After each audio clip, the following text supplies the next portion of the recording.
নিশ্চয়ই প্রযুক্তি হলো একটি বড় নিয়ামত যখন সেটা কল্যাণের পথে পরিচালিত হয় এবং শরিয়া ও প্রজ্ঞার শৃঙ্খলায় আবদ্ধ হয়।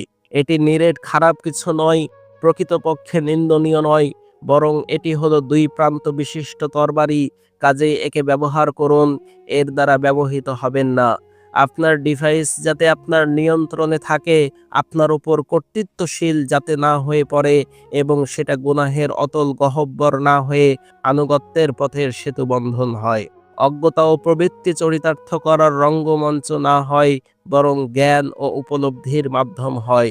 হে আল্লাহর বান্দাগণ, আল্লাহকে ভয় করুন, মুক্তির পথকে আঁকড়ে ধরুন। সর্বদাই স্মরণ রাখুন যে আপনারা আপনাদের রবের কাছে দায়বদ্ধ এবং আপনাদের দেহের প্রত্যেকটি অঙ্গ প্রত্যঙ্গ সম্পর্কে জিজ্ঞাসিত হবেন। আল্লাহ তাআলা বলেন, কান, চোখ, হৃদয় এগুলোর প্রত্যেকটি সম্পর্কে কৈফিয়ত তলব করা হবে। কাজেই আপনাদের জীবনকে কাজে লাগান, সময়ের সদ্ব্যবহার করুন, আর যার বিশ্বাস খাঁটি হবে সে নিরলস চেষ্টা চালিয়ে যাবে, যার প্রত্যাশা ছোট সে পথেই অবলম্বন করবে ও প্রস্তুতি গ্রহণ করবে।